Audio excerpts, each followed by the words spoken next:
आदरणीय भाइयों बहनों नमस्कार। आज मैं आपके सम्मुख कुछ बातें अपने शेयर करना चाह रहा हूँ। मेरी बातों में कुछ भी गलती हो या कोई भी भावार्थ हटके हो तो मैं माफ़ी चाहूँगा। जो भी गलती होगी आप क्षमा करना। साथियों, आदमी अपने जीवन में हमेशा दौड़ भाग कर संघर्ष करता रहता है, दौड़ता रहता है कि मैं क्या करूं, अपने बाल बच्चों के लिए, अपने परिवार के लिए, अपने समाज के लिए, अपने क्षेत्र के लिए, अपने देश के लिए संघर्ष करता रहता है और निरंतर आगे बढ़ने का प्रयास करता रहता है। और समय ऐसा आता है आदमी आगे भी बढ़ जाता है और लालसा इंसान की ये रहती है कि मेरे भी कभी सुखी दिन आएंगे या मेरे भी दिन आएंगे या मैं खुश रहूँगा या सुखी रहूँगा। जब बाल बच्चे परिवार सब बड़े हो जाते हैं, उनको पढ़ा लिखा करके उनका पालन पोषण करके जब वो अपने अपने कार्य क्षेत्रों में चले जाते हैं या अपने लिए जीवन के लिए संघर्ष करने लग जाते हैं, तो आदमी ये सोचता है कि यार अब मेरे दिन आएंगे, लेकिन आदमी का दिन नहीं आते हैं। आप अपने दिन अपने आप बनाने पड़ते हैं, अर्थात अपने को खुश रखना पड़ता है। जो वक्त आपके पास है उस वक्त में अपने को खुश रखे। बाल बच्चों ने भी अपना जीवन यापन करना ही है, उन्होंने भी दूर जाना ही है। तो हमको क्या करना है कि अपने लिए खुशी अपने में ही ढूंढना चाहिए और खुश रहने का प्रयास करना चाहिए।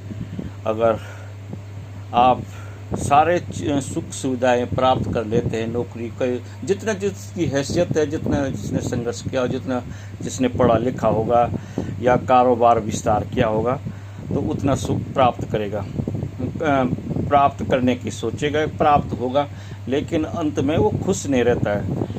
तो खुश रहना ही आदमी का अपना स्वभाव होना चाहिए और अपना वक्त निकालना चाहिए। जो वक्त आपके पास मौजूद है उसमें खुश रहिए और संघर्ष तो करना ही है। संघर्ष जीवन है हमारा ही नहीं, पशु पक्षी भी अपने जीवन में संघर्ष करते रहते हैं। संघर्ष ही प्राणी का एक मूलभूत स्वभाव है और प्रकृति का नियम है। जो संघर्ष करेगा वही सफल होगा, वही जीवित रहेगा।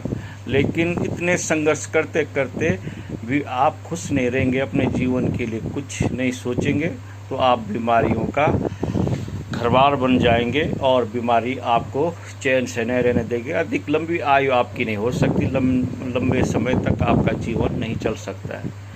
आदमी अगर खुश है तो उसकी उम्र लंबी रहती है, 80-90 वर्ष तक भी वो जवान लगने लगता है। सिर्फ व्यसन नहीं होना चाहिए, नकारात्मक व्यसन नहीं होना, जैसे शराब जुआ, जिससे आपका मानसिक तनाव हो, ऐसी व्यसन इंसान में नहीं होना चाहिए। बाकी अच्छे पॉजिटिव कार्य करते रहे, व्यायाम करते रहे, खेती बाड़ी करे, अपना व्यवसाय करे, तो आप स्वस्थ रह सकते हैं और अपना भी समय निकाले और सुख उस दिनों में ढूंढिए जो वक्त आपके पास मौजूद है, जो दिन आपके पास है।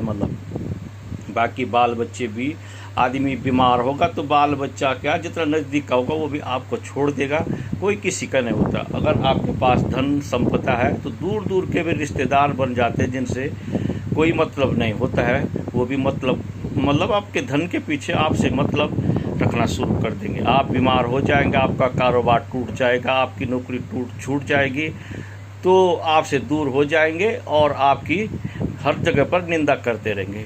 इसलिए दुनिया की छोड़ो, दुनिया की बातों में मत उलझे और अपना सोचे और अपना स्वास्थ्य की सोचे। स्वास्थ्य सही रहेगा तो सब कार्य हो सकते हैं, स्वास्थ्य ठीक नहीं रहेगा तो आप कुछ नहीं कर पाएंगे।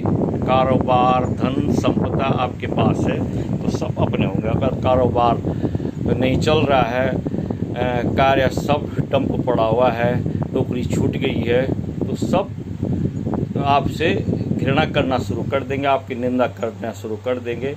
ऐसा न सोचते कि पहले इसके ठीक दिन थे या ठीक वक्त था। आदमी वर्तमान की सोचता है, भूतकाल को भूल जाता है। इसलिए साथियों, अपने वर्तमान को देखें, अपने जो वक्त आपके पास है उसको में, चाहे वो दुख के वक्त, दुख की घड़ी भी है या आपके घाटे का दिन भी है, तो उसमें भी आप अपने को खुश रहना सीखें और अपने को खुश रहना महसूस करें। यही मैं आपको बताना चाह रहा हूँ। और क्योंकि मेरी आदत है लिखने की और बोलने की, मतलब पॉजिटिव बातों को मैं हमेशा फैलाता रहता हूँ और नेगेटिव बातों पर मैं ध्यान नहीं देता हूँ। इसलिए जो मैं सोचता हूँ उसको मैं बोल भी देता हूँ। मेरे शब्दों में पुनः बोल रहा हूँ, कोई गलती मेरे शब्दों में हुई होगी तो मैं माफ़ी चाहता हूँ। धन्यवाद।